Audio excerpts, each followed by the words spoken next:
الله أكبر الله أكبر الله أكبر الله أكبر الله أكبر الله أكبر الله أكبر الله أكبر الله أكبر لا إله إلا الله والله أكبر الله أكبر ولله الحمد الحمد لله الذي علمنا البيان وجعل أمة المسلمين كبنيان يشد بعده بعضا ولو اختلف المكان وأشهد أن لا إله إلا الله الرحيم المنان وأشهد أن سيدنا محمدا عبده ورسوله المصطفى من عدنان اللهم صل وسلم على سيدنا محمد وعلى آله وصحبه الراجين الفوزان أما بعد فيا عباد الله اتقوا الله حق تقاته ولا تموتن إلا وأنتم مسلمون الله أكبر الله أكبر الله أكبر ولله الحمد. Hadirin jemaah yang dirahmati Allah, marilah kita bersama-sama mempertingkatkan ketakwaan kepada Allah Subhanahu wa taala dengan bersungguh-sungguh melaksanakan perintahnya dan meninggalkan segala larangannya. Mudah-mudahan kita semua termasuk dalam kalangan hambanya yang bertakwa dan diridai olehnya di dunia hinggalah ke hari akhirat.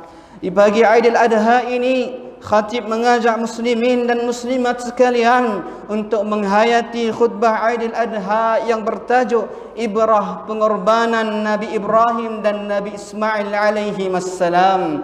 Allahu Akbar, Allahu Akbar, Allahu Akbar walillahil hamd. Hadirin jemaah yang dirahmati Allah, Aidil Adha juga dikenal sebagai Hari Raya Kurban. Ia sejajar dengan kisah pengorbanan agung Nabi Ibrahim dan Nabi Ismail alaihi wassalam dalam membuktikan ketaatan dan kehambaan kepada Allah Subhanahu wa taala. Dari situlah datang syariat ibadah kurban binatang ternakan yang hukumnya sunnat muakkad, yaitu amalan yang amat digalakkan.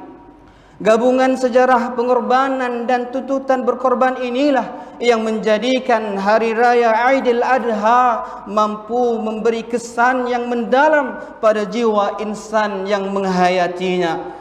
Nabi Ibrahim alaihissalam dengan sepenuh kerelaan hatinya menerima perintah menyembelih anaknya Nabi Ismail alaihissalam, dan anaknya Nabi Ismail alaihissalam juga dengan penuh rela hati tanpa membantah sedikit pun memenuhi permintaan bapanya yang merupakan perintah Allah dan ujian yang besar daripadanya.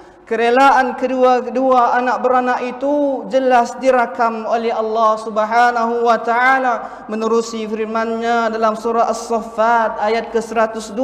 A'udzu billahi minasyaitonir rajim. Falamma balagha ma'ahu as-sa'ya qala ya bunayya inni ara fil manami anni adbahuka fanzur madza tara. Qala ya abati if'al ma tu'mar satajiduni insyaallahu minas sabirin. Maksudnya, maka ketika anaknya itu sampai ke peringkat umur yang membolehkan dia berusaha bersama-sama dengannya, Nabi Ibrahim berkata, wahai anak kesayanganku, sesungguhnya aku melihat dalam mimpi bahawa aku akan menyembelihmu, maka fikirkanlah apa pendapatmu. Anaknya menjawab, wahai ayah, jalankanlah apa yang diperintahkan Allah kepadamu. InsyaAllah ayah akan mendapati daku dari orang-orang yang sabar. Kata-kata sayu dan hibah dari seorang ayah yang penyayang dan disambut pula oleh anak yang saleh menjadikan kisah pengorbanan ini contoh terulung di dalam sejarah kehidupan manusia di dunia ini. seorang ayah sanggup mengorbankan anak kesayangannya demi melaksanakan perintah Allah, walaupun perbuatan itu bertentangan dengan jiwa dan kemauannya. Namun ketakwaan dan ketaatannya kepada Allah Subhanahu wa taala mengatasi segala-galanya, maka ia bersedia melaksanakan perintah tersebut dengan penuh keyakinan, kesabaran dan ketakwaan. Ketaatan dan ketakwaan Nabi Ibrahim dan Nabi Ismail alaihi wassalam dalam melaksanakan perintah tersebut telah menjadikan mereka berdua berjaya dalam ujian Allah yang amat besar itu, apabila Allah Subhanahu wa taala menyelamatkan Nabi Ismail alaihi salam dengan memerintahkan disembelih seekor kibas bagi menggantikan tempatnya. Kisah ini memaparkan betapa Allah Subhanahu wa taala meletakkan sifat berkorban sebagai sifat yang dipandang tinggi olehnya,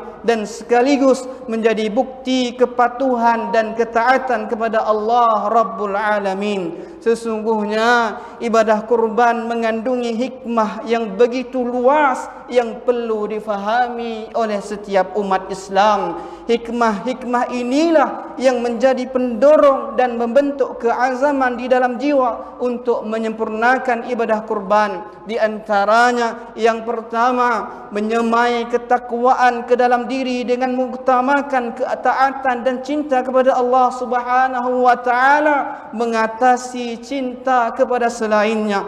Inilah yang dijelaskan oleh Allah melalui firman-Nya di dalam surah Al-Hajj ayat ke-37 yang bermaksud, daging dan darah binatang kurban atau hadiah itu tidak sekali-kali akan sampai kepada Allah, tetapi yang sampai kepadanya ialah amal yang ikhlas yang berdasarkan takwa daripadamu. Demikianlah ia memudahkan binatang-binatang itu bagi kamu supaya kamu membesarkan Allah kerana mendapat nikmat petunjuknya.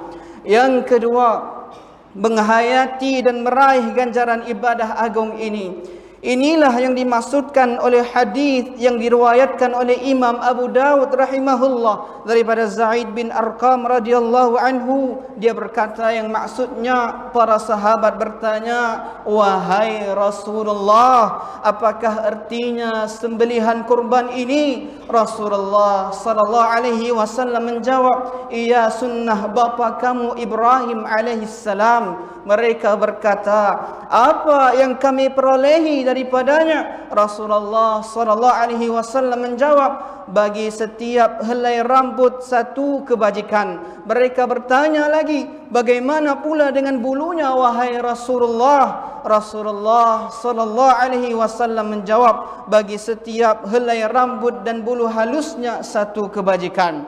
Yang ketiga, membentuk jiwa berkorban dan mengasihi insan lain. Dengan ibadah ini kita dapat memberi dan mengagih-agihkan nikmat kepada insan lain yang serba kekurangan. Oleh itu, dalam proses pengagihan daging korban perlulah dipastikan semua fakir miskin di qaryah kita diutamakan dalam senarai penerima agihan daging korban ini. Inilah hakikat sebenar Aidil Adha, hari raya yang menuntut pengorbanan dari setiap diri umat Islam, lebih-lebih lagi dalam keadaan negara kita dan seluruh dunia sedang berusaha mengekang penularan wabak COVID-19. Setiap umat Islam seharusnya mengambil sikap prihatin dan sedia berkorban bagi membantu mereka yang memerlukan bantuan dan sokongan mengikut kemampuan masing-masing, sama ada dengan wang ringgit, tenaga, buah fikiran, doa dan sebagainya.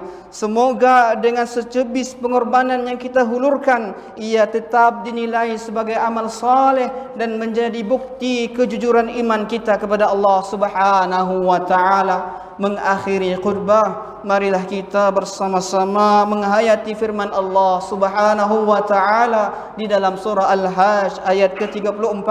A'udzu billahi minasyaitonir rajim.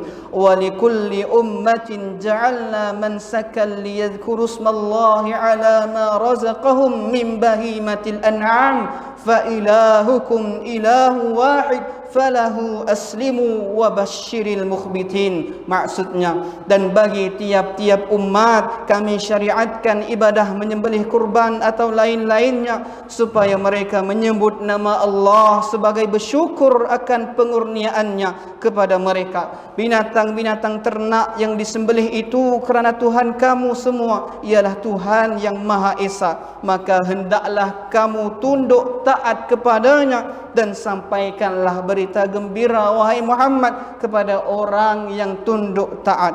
Allahu Akbar, Allahu Akbar, Allahu Akbar, walillahil hamd. Barakallahu li wa lakum fil Qur'anil azim wa nafa'ani wa iyyakum bima fihi minal ayati wadh-dhikril hakim wa taqabbala minni wa minkum tilawatah innahu huwas samiul alim. Aqulu qawli hadha wa astaghfirullahal azim li wa lakum wa lisairil muslimina wal muslimat wal mu'minina wal mu'minat al-ahya'i minhum wal amwat fastaghfiruhu innahu huwal ghafurur rahim.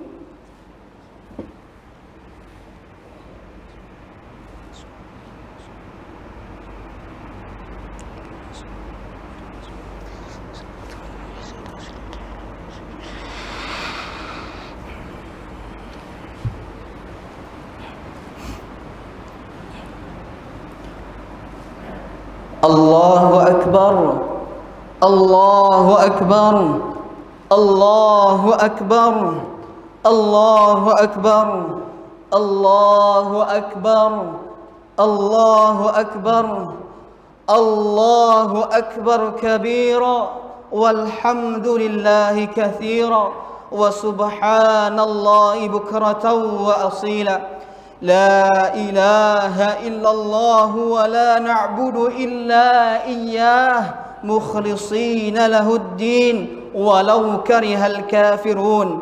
الحمد لله الذي جعل أضاحي من أجل القربان وضاعف لعاملها الحسنات وكانت سببا لدخول أهلها الجنات. أشهد أن لا إله إلا الله وحده لا شريك له وأشهد أن سيدنا محمدا عبده ورسوله. اللهم صل وسلم على سيدنا محمد وعلى آله وأصحابه الذي فازوا بالجنة. أما بعد، فيا أيها المسلمون اتقوا الله حيثما كنتم فقد فاز المتقون. الله أكبر، الله أكبر، الله أكبر walillahil hamd. Muslimin dan muslimat yang dirahmati Allah, mulai subuh 9 Zulhijjah pada hari semalam umat Islam disunatkan memperbanyakkan takbir mengagungkan Allah Subhanahu wa taala, terutama pada setiap selepas solat fardu atau sunat di sepanjang hari-hari tasyrik yang berakhir selepas solat fardu asar pada hari ke-13 Zulhijjah. Di samping itu, kita hendaklah memperbanyakkan selawat ke atas Nabi sallallahu alaihi wasallam sebagai tanda kasih sayang kita kepada baginda yang berjasa besar menyampaikan risalah Islam dengan pelbagai pengorbanan dan jihad. Qala Allah Ta'ala, innallaha wa malaikatahu yusalluna 'alan nabi يا أيها الذين آمنوا صلوا عليه وسلموا تسليما. اللهم صل على سيدنا محمد وعلى آل سيدنا محمد كما صليت على سيدنا إبراهيم وعلى آل سيدنا إبراهيم وبارك على سيدنا محمد وعلى آل سيدنا محمد كما باركت على سيدنا إبراهيم وعلى آل سيدنا إبراهيم في العالمين إنك حميد مجيد. اللهم اغفر للمسلمين والمسلمات والمؤمنين والمؤمنات الأحياء منهم والأموات إنك سميع قريب مجيب الدعوات وقاضي الحاجات. Ya Allah, ampunilah dosa-dosa dan kesalahan kami, ibu bapa kami, ahli keluarga dan guru-guru kami. Limpahkanlah kesejahteraan, kedamaian dan kebahagiaan kepada kami semua dalam kehidupan di dunia dan di akhirat nanti, ya Allah. Ya Allah, ya Rahman, ya Rahim. Berilah taufik dan hidayat-Mu kepada kami semua dan juga kepada pemimpin-pemimpin negara kami, khasnya kepada Seri Paduka Baginda yang di-Pertuan Agong Malaysia dan juga pemimpin-pemimpin negeri kami, khususnya Tuan yang terutama yang di-Pertuan Negeri Sarawak. Ya Allah, Ya Zal Jalali wal Ikram, kabulkanlah doa kami, terimalah segala amal ibadah dan ketaatan kami kepadamu. Ya Allah, limpahkanlah ke atas kami nikmat kesihatan dan keafiatan, kurniakanlah kesembuhan pada mereka yang diuji dengan penyakit-penyakit, dan bebaskanlah negara kami dari segala perkara yang tidak diingini dan wabak penyakit, khususnya wabak COVID-19. Menangkanlah kami dalam memeranginya. Rabbana atina fid dunya hasanah wa fil akhirati hasanatan wa qina azaban nar. Rabbana ighfir lana wa li ikhwanina alladhina sabaquna bil iman wa la taj'al fi qulubina ghillan lil ladzina amanu rabbana innaka ra'ufur rahim.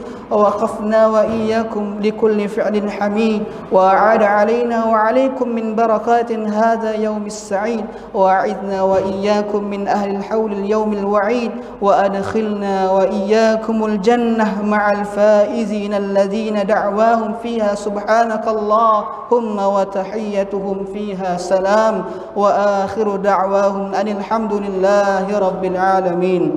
الله أكبر الله أكبر الله أكبر ولله الحمد.